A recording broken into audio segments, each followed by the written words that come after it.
নমস্কার বন্ধুরা, cutie girl Ricky blog চ্যানেলে তোমাদের সকলকে স্বাগত জানাই। এই ব্লগটা হচ্ছে বাবা নান্নার কাছে আমরা পুজো দিতে গিয়েছিলাম, তারই একটা ব্লগ। নীল ষষ্ঠীর দিন পুজো দিতে গিয়েছিলাম, তো ভিডিওটা অনেক লেট করেই আপলোড করছি, বুঝতেই পারছো যে ফ্যামিলিতে থেকে একটু লেটই হচ্ছে। সো ভিডিওটা তোমরা দেখো, আশা রাখি ভালো লাগবে। আমরা পৌঁছেই এসেছি নান্নাতে। অনেক ভিড় হয়েছিল, কারণ নীল ষষ্ঠী মানেই তো চড়ক সামনাসামনি। তো সামনাসামনি চড়কের জন্য বা নীল ষষ্ঠীর দিনে অনেকে ব্রত রাখেন বাবাকে পুজো দেওয়ার জন্য। তো প্রচণ্ড ভিড় হয়েছিল নান্নায় মন্দিরে আর কি। মানে জল বিতরণ করছিল, দারুণ মেলা বসেছিল। আর এখানে ফল প্রসাদ মানে কুমড়ো কুমড়ো কুমড়ো শাক এই সমস্ত কিছু বিক্রি হচ্ছিল। তো নান্নার আমার জীবনে একটা বেশ ভয়ঙ্কর ঘটনা আছে। কোনো একদিন মানে আগের বছরটা করে আমি আমার বান্ধবীরা মিলে, তাদের হাজব্যান্ডরা মিলে, আমার হাজব্যান্ড মিলে, আমরা যেরকম নাইট আউট হয় না ফ্যামিলি মিলে, হঠাৎ করে প্রচণ্ড গরম, তো বাড়িতে সকলে মিলে ফোন করা হলো যে চল একটু ঘুরে আসি। তো আমরা ওই রাত 9:30 পৌনে 10টার দিকে বেরিয়েছিলাম। তো কোথায় যাব, একটু হাইওয়ে মানেই তো একটু ফাঁকা। তো হাইওয়ের কাছেই জগদীশপুরের ওই দিকেই নান্না, তোমরা সকলেই জানো। তোমাদের সাথে এই ভৌতিক ঘটনাটা শেয়ার না করে আমি থাকতে পারলাম না। নান্না মানেই একটা, আমি দিনের বেলায় গেছি, একটা আমার গায়ে কাঁটা দিচ্ছিল সেই দিনের কথা মনে করে আজকে আমি তোমাদেরকে বলছি ঘটনাটা। এটা আমি রাত্রেবেলায় ব্লগটা আপলোড করব। আজ হচ্ছে পয়লা বৈশাখ, এই দিন আমি ভিডিওটা এডিট করতে সুযোগ পেয়েছি। তো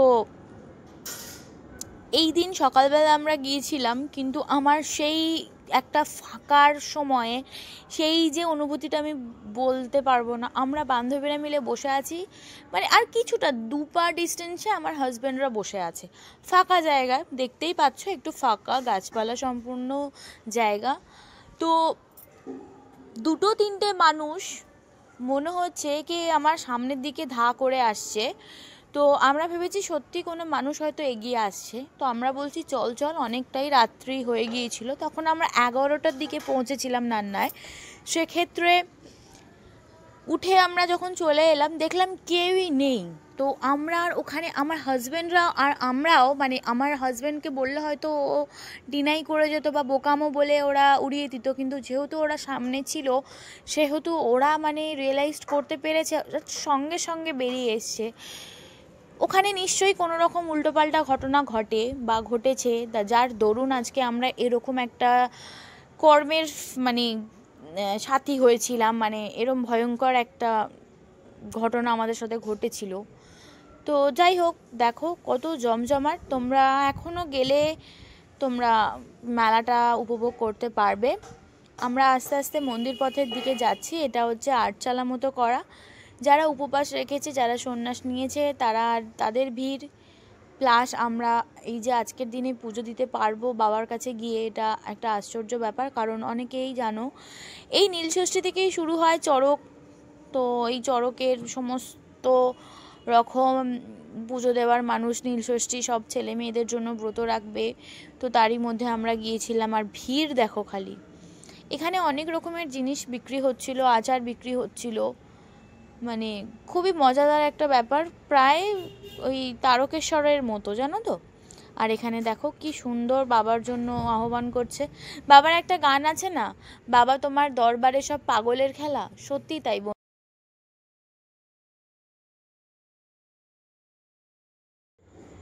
তো এখানে ভিডিওর জন্য আর কি আর তাড়াহুড়ো করে ভিডিও করা সম্ভব হয়নি, এখানটা করে আমি পজ করে দিয়েছিলাম। বন্ধুরা দেখো কি ঠেলে গুজে পুজো দিতে হচ্ছে, মানুষ ঝগড়া করছে একে অপরের সাথে, পারলে চুলের মুঠি ধরে টেনে বার করে দেয়। ভিড়টা শুধু দেখো। সো দেখো ভেতরটা তোমরা এনজয় করো, আমরা পুজো দিই ততক্ষণ। তো এখানে ভগবানের প্রসাদ বিতরণ হচ্ছে, মানে ডালা কিনতে হবে। কত করে ডালা ছিল এখানে ঠিক মনে পড়ছে না, 11 টাকার ডালা, 21 টাকার ডালা, 51 টাকার ডালা, যে যেরকম বাবাকে পুজো দিতে চাইবে। তো আমি সবটা বাড়ি থেকেই জোগাড় করে নিয়ে গিয়েছিলাম। তো এখানে দেখো আমার সাজটা কেমন হয়েছে বলো, আমার লকেটটা খুব সুন্দর দেখতে, তাই না গণেশ? ভাল লাগছে। তো এখানে হচ্ছে বড় কাছারির মতো, দেখো বড় অশ্বত্থ গাছ আছে তার নিচে। তো এখানে বড় কাছারির মতো একটা ফিলিংস পেলাম। এখানে প্রচণ্ডই সত্যি ভিড় ছিল। আমি আর একদিন ফাঁকায় গিয়ে তোমাদের সাথে ভিডিও শেয়ার করবো, আর পারলে আমি যে ভূতের ঘটনাটা তোমাদের সাথে শেয়ার করলাম সেটাও তোমাদের সাথে শেয়ার করবো। তো আমরা এখন পুজো দিয়ে বেরিয়ে পড়েছি।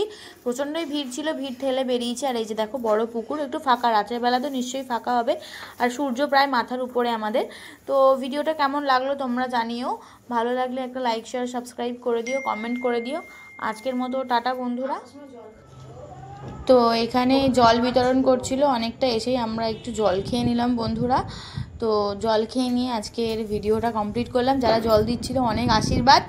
আর তোমরা আমার যারা ভিডিও দেখবে তাদেরকেও আমি বলছি নীলষষ্ঠীর উপোস করো, তোমাদেরও ভালো হোক, সুস্থ হোক। লাইক কমেন্ট সাবস্ক্রাইব করে যেও। আর কেমন লাগছে আমাদেরকে জানিও। বাতাসা আর জল বিতরণ করছিল।